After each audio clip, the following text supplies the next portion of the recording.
Oke, assalamualaikum warahmatullahi wabarakatuh. Bertemu lagi dengan Tante Besti di sini. Jangan lupa ya, di subscribe dulu, di loncengnya diklik dulu. Terus udah gitu, jangan lupa dibantu dibagiin, di share ke teman-teman Anda, dan supaya teman-teman Anda mengetahui apa itu Koperumnas. Oke, dengan Tante Besti di sini, alhamdulillah Tante Besti berjumpa dengan Anda. Hari ini kami kedatangan tamu lagi dan semoga teman-teman bisa mengambil pelajaran dari Tante Besti. Dan hari ini tuh istimewa banget karena kita kedatangan yang bagian tukang masaknya ya. Jadi Koperumnas tuh ibarat kitchen ya. Koperumnas juga punya chef ya teman-teman ya. Mungkin kita akan kedatangan tamu yang luar biasa karena Koperumnas terkenal dengan e-commerce marketing ya. Apa itu e-commerce marketing? Mungkin banyak orang-orang yang belum tahu ya. Oke teman-teman, hari ini Tante Besti akan perkenalkan ya chefnya Koperumnas yang luar biasa. Beliau adalah manajer IT kami yang dia di belakang layar ya. Jadi emang karena di belakang layar jangan kaget melihat sosoknya. Sosoknya ganteng Bapak Ibu. Yuk kita langsung sapa-sapa aja ya. Oke, assalamualaikum warahmatullahi wabarakatuh. Waalaikumsalam warahmatullahi wabarakatuh. Sehat Pak Ibnu? Alhamdulillah sehat Bu.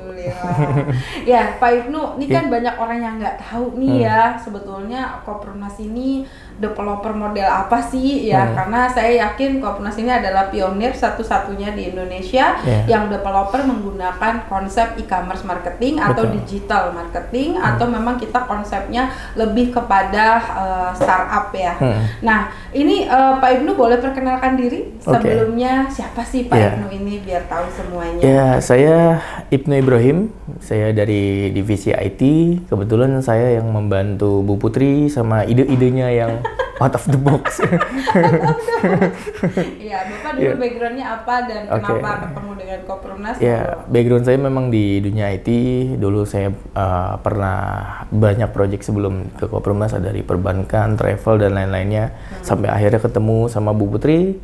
Akhirnya kita ngeracik ya Bu ya, ngeracik untuk properti, gimana caranya supaya properti itu bisa lebih mudah pendaftarannya, nggak pakai form-form yang tebel-tebel atau kertas yang ditulis pakai pulpen, dibuat semudah mungkin lah pokoknya ketika mendaftar. Tapi bukan cuman itu, kita bukan cuman jual rumah ya Bu, tapi kita juga buka peluang usaha, yaitu jadi bisa dapat rumah tapi juga menguntungkan, ya bahkan bisa nyicil gratis ya Bu.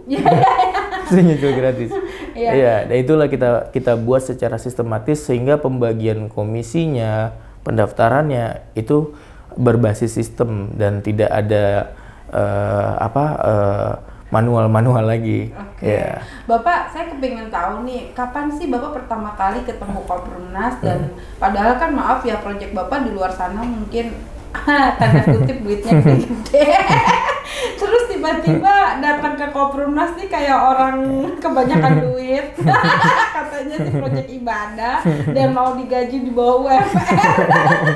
Ini aku cerita apa adanya ya guys. Nah, kenapa tuh Pak Ibnu memutuskan bergabung sama Koperumnas? Awal ketemu 2019 ya Bu ya? Iya. 2019. Jadi bukan langsung pertama kali Koperumnas buka ya? Iya, bukan. Karena kan Koperumnas mulai buka tuh 2018.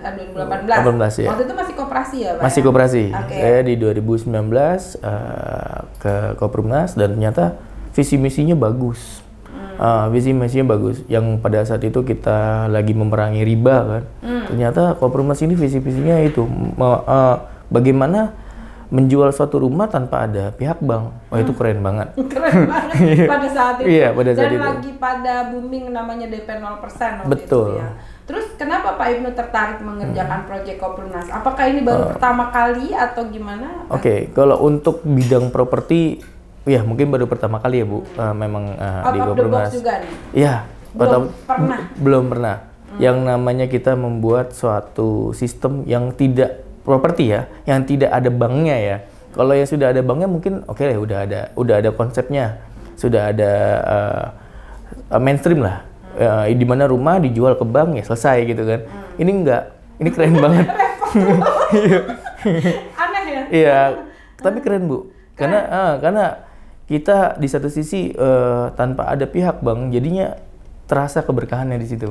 Oh, Iya, terasa apa yang keberkahannya. Bapak rasakan keberkahannya? Maaf nih, kan setahu saya dulu Bapak kayaknya udah ditawarin juga proyek miliaran. Kalau saya dengar ceritanya, bahkan gaji Bapak dulu gede, ibaratnya ya Allah Bu, kalau gaji mah nggak usah ditanyain. Itu gimana sih proses Bapak hijrah ke Koperumnas itu perjalanannya sampai Bapak memutuskan punya penghasilan yang maaf ya di bawah standar gitu? Ya karena gini Bu, pasarnya kita MBR ya.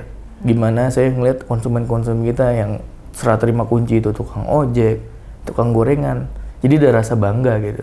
Jadi, wah ini nih tukang ojek, tukang gorengan bisa punya rumah dari sistem yang kita bikin, itu punya rasa bahagia sendiri gitu Bu. Ya rasa bangga lah ya. Dan juga entah kenapa gitu ya, mungkin karena berkah kali ya. Jadi ya walaupun gajinya kecil. iya, tapi ya udah gitu kayak jalan aja hidup gitu kan. Emang dulu gaji Bapak gede sebelum Bapak di Koperumnas? Ya lumayan lah. Terus kemana sih? Nah, itu Ada Bu. cerita kelamnya nggak sih Pak waktu Bapak belum hijrah nih? Karena kan kayaknya kalau saya dengar Bapak ini, ya teman-teman Pak Ibnu ini pinter loh. Beliau tuh jenius ya. Maaf mungkin kalau perusahaan IT yang lain mungkin menggaji beliau boleh lah ya ratusan juta gitu ya. Tapi kenapa? Why Koperumnas gitu loh? Why gitu? Ya. Yang pertama dari sisi MBR ini Bu, saya senang. Kita membangun yang namanya MBR. Kalau perusahaan-perusahaan lain kan mereka ya terserah. Intinya dia punya pasar pangsa pasarnya masing-masing kan. Tapi kalau kita MBR, kita ngebangun MBR itu bukan hanya ngasih rumah, tapi ngasih peluang. Makanya banyak program-program kita kan, yang mulai dari ya palu gada lah, apa aja ada kan. Jadi ngebantu ya mau ngambil rumah silakan. Mau untuk angsuran rumah ya ada lagi, silakan ya kan.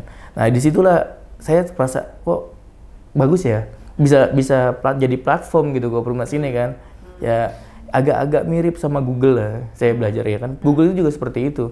Jadi bukan hanya menawarkan informasi, tapi juga membuka wadah. Jadi setiap orang yang mau nyari uang di Google tuh bisa. Nah inilah saya ngelihat di Koperumnas tuh seperti itu. Itulah yang bikin saya wah keren nih. Gitu ya. Jadi Bapak ngerasa program Koperumnas tuh out of the box lah ya. Dan belum ada platform seperti ini. Belum ada. Dan kayaknya kita baru satu-satunya ya. Betul. Di Indonesia yang developer berani membuka konsep itu hampir kayak bank ya. Iya, betul. Hampir seperti bank Semi kalau bank. kita bukan bank Betul. ya, semi bank seperti itu. Tapi kita tidak ada izin-izin OJK karena memang KBLI-nya sudah PLP, penyedia layanan pembayaran. penyedia pelayanan pembayaran. Betul. Oke, Pak Ibnu, sebetulnya apa yang Pak Ibnu lihat dari seorang sosok Tante Besti di mata Pak Ibnu sebagai IT? Karena kan beliau setiap hari gaulnya sama saya, terutama dalam membuat program-programnya Koperumnas yang lebih kepada digitalisasi dan e-commerce marketing. Monggo Pak. Yang pasti Bu, sosok Tante Besti ini yang peduli banget sama MBR ya. Bahkan janda duda aja diurus. Sampai istrinya takut guys. Takut Pak Ibnu terkena janda. Ya itu sih yang saya lihat. Jadi inovasi-inovasi yang dikeluarkan dari Tante Besti itu inovasi-inovasi yang belum ada sebelumnya, nggak mainstream gitu, dan itu solusinya bagus. Dan juga memikirkan pihak MBR, gimana pokoknya nih MBR harus punya rumah dan dia harus punya lapangan pekerjaan. Nah disitulah saya wah keren. Ide-idenya gimana untuk dimasukkan ke program? Ya memang mungkin karena ini ide-ide ibu tuh Tante Besti itu agak ini ya bukan mainstream ya. Ya jadi memang perlu mungkin kalau dalam kita tuh butuh algoritma khusus lah. Tapi karena saya orangnya suka tantangan nih. Kecewa banget. Betul. Sesuatu yang nggak ada diadain. Betul. Kalau Pak Ibnu suka cerita sama saya bahwa kita kalau malam kita kan mau telepon malam tuh ya, bukan malam lagi pagi guys jam 2. Dia kalau telepon biasa kagak pernah diangkat nih info nih ya. Jadi kalau mau hubungin IT tuh jam 2 pagi ya di saat pegawaiku tidur semua, gue sama Pak Ibnu lagi mikir nih. Pak Ibnu suka cerita sama saya Stephen Jobs. Itu gimana sih konsep Stephen Jobs yang Pak Ibnu belajar katanya ini? Iya. Saya belajar dari pencipta Apple ya, di mana dia membuat suatu produk itu, tapi bukan hanya dari kecanggihannya, tapi bagaimana dia mengemas itu dalam bentuk suatu produk dan dipasarkan. Itu juga penting. Jadi bukan cuma produknya berkualitas, tapi marketingnya juga harus berkualitas. Jadi seorang IT yang hebat tidak bisa juga berdiri sendiri tanpa seorang marketing yang bisa mengemas ke dalam produk yang hebat. Iya, betul. Itulah konsepnya Stephen Jobs. Betul. Dan marketingnya itu yang memiliki idenya. Ingat ya, marketing tidak akan hebat tanpa IT yang hebat. Tapi IT yang hebat nggak akan juga jadi hebat tanpa seorang marketing yang hebat juga. Jadi berkolerasi ya. Betul. Artinya kita ketemu karena Allah. Betul. Yang kedua, karena misi dan visi kita sama. Sama, ya. Jauhi riba, perbanyak sedekah. Dan itu yang membuat Bapak akhirnya mau hijrah. Iya, betul. Bukan karena uang. Oh enggak, kalau karena uang, ya ibu tahu sendiri lah. Dia nggak di sini guys, karena kita juga berkali-kali dan juga ngobrol sama Iris sama berapa jam itu ya. Berjam-jam cuma ngomongin riba doang. Jadi ini alhamdulillah Pak Ibnu adalah seseorang yang sudah berhijrah Bapak Ibu. Nah ini Bapak kan berarti Bapak milih Koprunas karena tadi misi dan visinya. Iya, visi dan misinya. Ada lagi nggak yang lain? Ya karena inovasi ibu sih. Inovasi gue ya. Catet Tante Besti tolong dicatat. Pede ah. Oke, Pak, ini kita sekarang masuk nih kepada Koprunasnya ya. Oke. Bagaimana sih cara kerja aplikasi Koprunas yang notabene gini Pak, tantangan Bapak kalau Bapak bicara sama orang yang selevel enak. Ini masalahnya yang pakai aplikasi Pak Ibnu segitu canggihnya, tukang parkir, tukang ojek, tukang gorengan, yang pencet HP aja masih gemeter. Nah itu gimana cara Pak Ibnu memahamkan itu kepada konsumen? Ya ini lagi-lagi jadi planning ke depannya IT juga sih Bu ya. Kita mencoba mempermudah lagi bagaimana caranya mendaftar, login dan lain-lainnya. Nah untuk sekarang sih sudah agak lumayan mudah ya. Kalau setidaknya kalau orang-orang itu kan sudah punya WhatsApp ya, dan pasti pakai kode OTP. Dan kita sudah melakukan hal itu. Kita login tuh cukup pakai nomor handphone, dapat kode OTP, selesai. Sisanya tinggal masuk. Di dalamnya itu ada banyak program-program kita ya. Ya. Dan juga dari sisi pendaftaran itu sudah dipermudah UI-nya. Jadi jauh lebih nggak langsung form numpuk datang nggak. Jadi step by step kita jelaskan. Ini videonya Tante Besti menjelaskan. Terus ada video syarat dan ketentuan, propertinya mau yang di mana. Itu udah mulai step by step, udah agak lebih mudah lah ya. Nah terus juga untuk pembayaran kita sudah kerjasama, kita juga langsung menggunakan virtual account. Dan virtual account kita tuh nggak berubah sama sekali. Virtual account kita nggak berubah, fixed, menggunakan nomor handphone konsumen. Jadi lebih mudah juga seperti itu, dan bisa juga menggunakan QRIS dan juga Indomart dan Alfamart. Itu kenapa Bapak kepikiran kayaknya harus bisa nih ke Alfa, Indomart ataupun pakai QRIS gitu ya? Kenapa? Emang tantangannya apa Pak di lapangan? Itu salah satunya challenge-nya Tante Besti juga sih. Challenge-nya Tante Besti. Tante Besti guys. Kenapa? Karena gimana Pak caranya? Gimana konsumen kita bisa bayar ke Indomart, Alfamart, bahkan bisa pakai QRIS. Saya belanja pakai QRIS dulu Pak. Oh iya, siap Bu. Iya kan sekarang orang, Pak Bapak mau kemanapun, bahkan sekelas tukang bakso Pak. Saya pernah datang ke Solo kemana, mereka pakai QRIS loh Pak. Betul. Nah kenapa Koprunas tidak? Berarti kan Koprunas harus up to date terus. Nggak boleh juga Koprunas dengan caranya, kecuali kita mengikuti apa yang happening sekarang gitu ya kan. Nah itu gimana Bapak dalam menyiasati tadi, karena kita ada konsep, kita kan nggak mau pakai riba, terutama orang-orang yang ekstrim ya Bapak Ibu. Kalau jual 100 juta ya 100 juta aja gitu loh. Jangan ada tambahan ini biaya admin, biaya apa. Nah, bagaimana cara Bapak menyiasati hal-hal yang seperti itu? Kalau untuk pembayaran yang namanya kita masih menggunakan pihak bank ya, pasti nggak akan lepas dari yang namanya biaya admin, Bu. Betul. Jadi itulah sulitnya. Tapi itu riba. Ya, tapi bukan riba dari kita, karena itu diambil sama pihak bank. Gitu. Jadi dari sisi kitanya sudah tidak ada riba. Dan kita ada pilihan. Betul, kita ada pilihan. Orang yang ekstrim tidak mau riba, silahkan bayar langsung ke kantor. Betul. Tidak ada admin dan juga boleh bayar ke Caman Kopernik. Betul. Tidak ada admin juga. Misalnya kita kasih cash ke mereka, tidak ada biaya seperti itu. Betul. Tapi buat orang-orang yang melihatnya seperti Bapak tadi, dari sisi adminnya bahwa ini adalah jasa, mereka dikasih pilihan. Betul. Jadi kita dikasih dua pilihan ya. Jadi kita juga tidak terlalu ekstrim, tapi fleksibel. Iya. Dari sisi pengajuan dan kemudahannya, Bu. Ya, kalau di bank pasti pengajuannya lama. Bisa berhari-hari ya. Bukan berhari-hari lagi, Pak, bisa berbulan-bulan. Iya. Terus? Kalau kita mudah, gampang.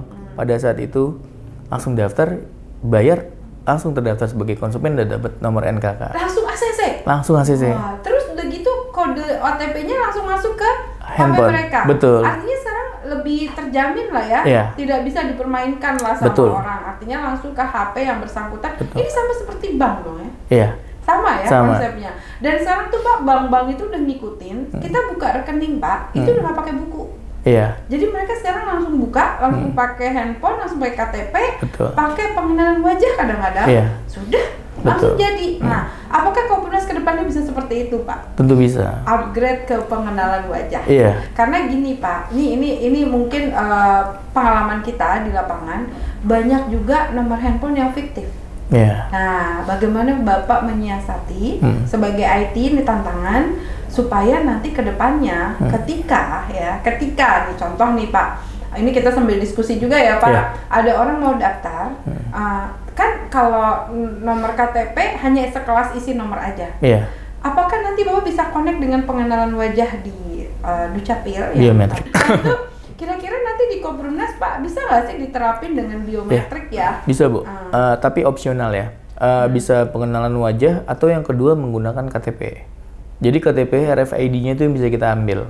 Jadi kalau seandainya itu fiktif, itu bisa diketahuan, nggak akan bisa pendaftaran.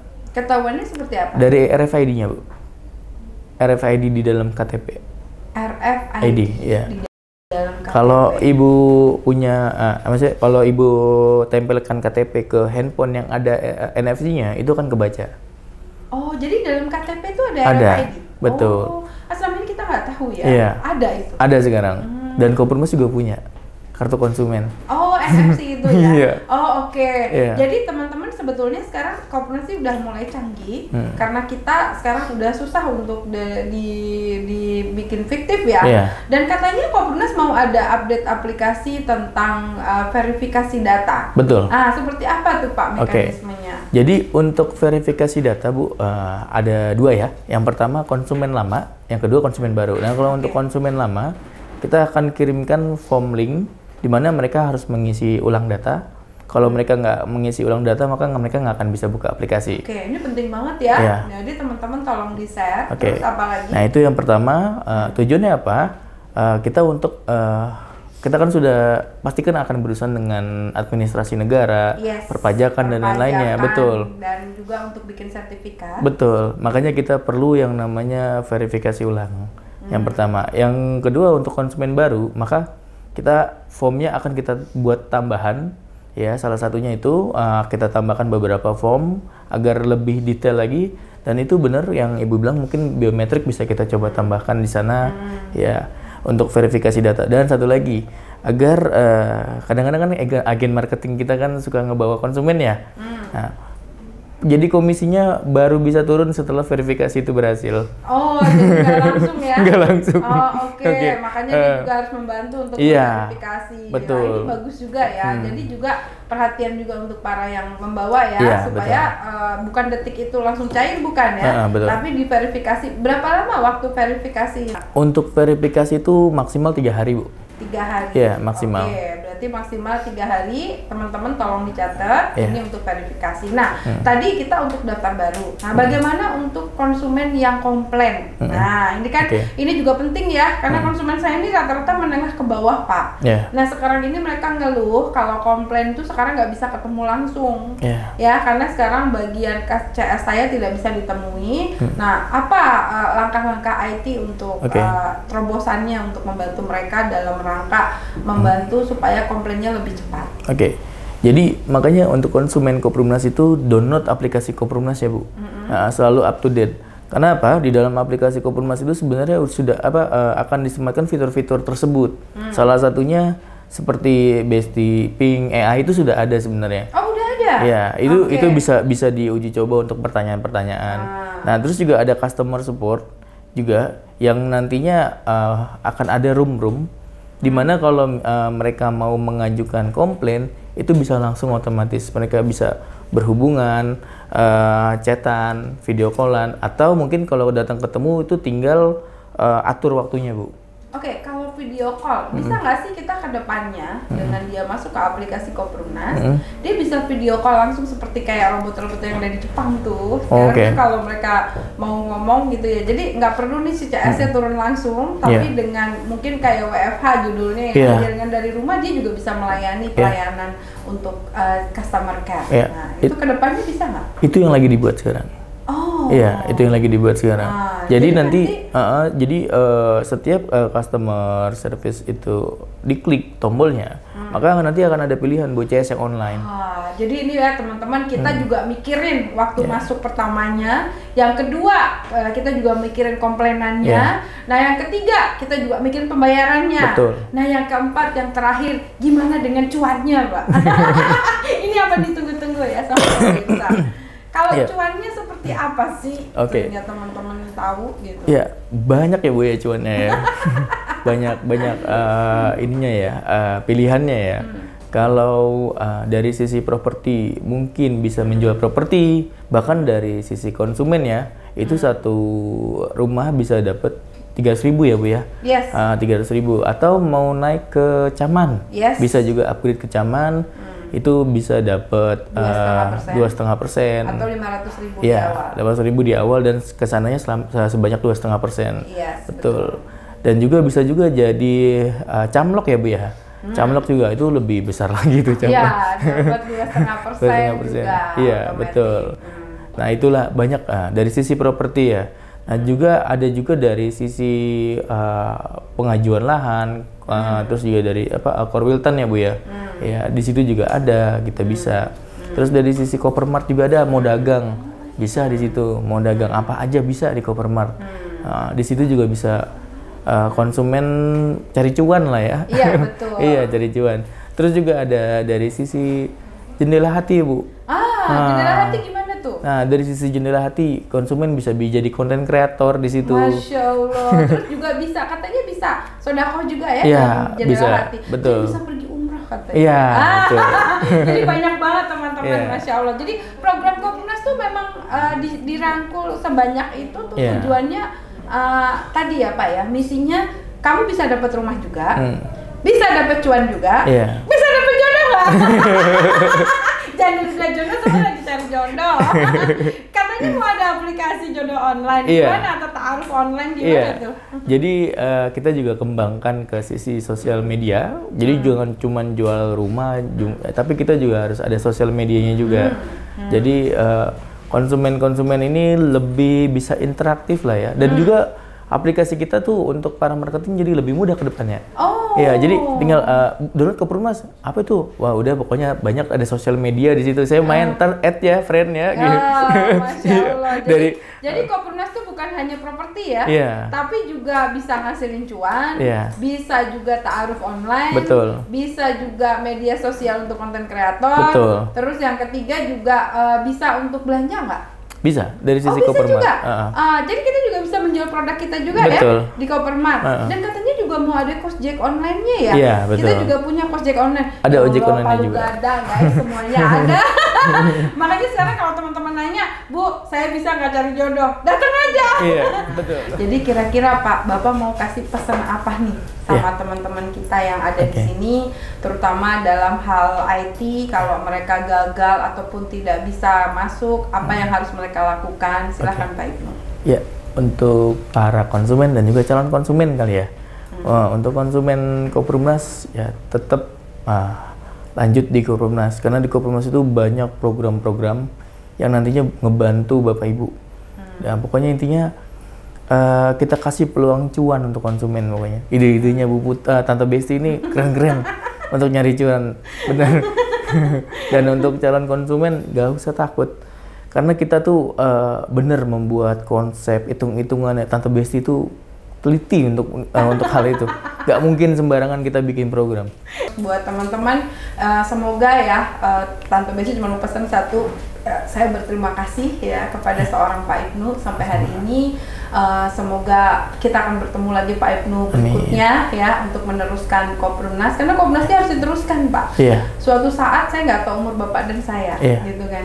Jadi saya mau Koprumnas ini tetap berjalan. Nah makanya dalam mengemas Koprumnas ini seperti kereta api kata Pak Dirut ya, dengan bimbingan Pak Dirut kami Bapak Emari Suwirya, saya juga mengucapkan terima kasih bahwa Koprumnas sudah bisa jualan juga di seluruh mancanegara. Betul. Dan ingat ya, aplikasi kami sudah di mancanegara. Ya, internasional. Bisa dibuka di internasional, di Malaysia, di Singapura, di Bahrain, bahkan TKW, TKI. Ya, bisa juga daftar online. Betul. Dari negara mereka. Betul. Masya Allah, bravo Koprumnas. Jadi inilah hebatnya, karena kalau di tempat lain belum tentu bisa dibuka di mancanegara ya. Oke, teman-teman jangan lupa di share aplikasi Koprumnas. Kita akan kembali lagi dengan cerita berikutnya. Terima kasih semuanya, terima kasih Pak Ibnu. Iya, sama-sama, Bu. Oke, assalamualaikum warahmatullahi wabarakatuh. Merdeka dari riba.